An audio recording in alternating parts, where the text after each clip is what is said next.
Back to another video. My name is Michael. I'm the founder of Buffalo Performance and Analysis, where we combine sports science, strength and conditioning, and sports performance to give coaches the tools necessary to generate the next level of elite athletes. In this video, we're taking a different approach, and we're taking a look at an article that did research on improving sprint acceleration in a 5 and 10 meter sprint.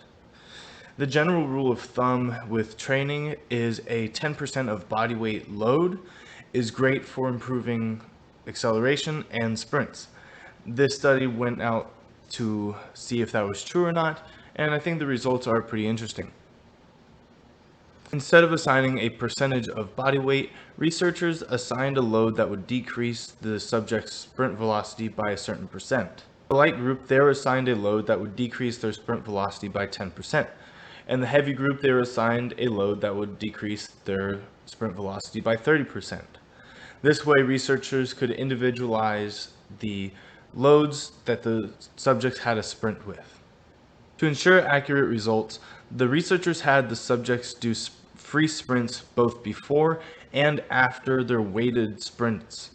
This way, if they needed to make any adjustments to the next training session, they had the data available to make those adjustments.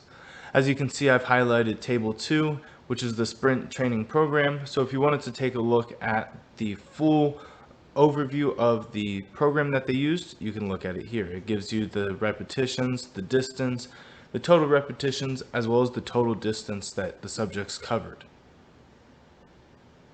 The distance of 10 meters was chosen by researchers because that is what teams use in their settings to assess sprint acceleration. Additionally, when we look at field performances, the mean or the average sprint distance is 10 to 20 meters. So 10 meters gives us a great look at acceleration. Additionally, researchers established that 10 meters is a great look at assessing initial acceleration ability. When we look at the results of the study, we see that both the light and the heavy groups saw significant improvements in their sprint abilities at the 10-meter mark. However, the heavier group saw a larger improvement at the 10-meter mark, as well as a statistically significant improvement in acceleration at the 5-meter mark. This is important to note because it shows that the heavier group had better sprint abilities from 0 to 10 meters. When looking at limitations of the study really didn't look at sprint mechanics past 10 meters.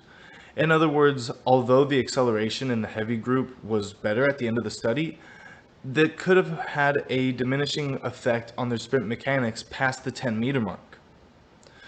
What this may suggest is that the heavier group is better for acceleration, while the lighter group could have a better effect over long-term sprint distances, as it wouldn't really have an effect on sprint mechanics.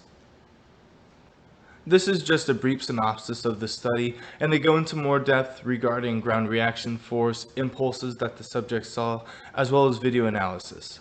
I'll post a link to the study below, so if you wanted to access the entire thing, you can look at it. Thanks.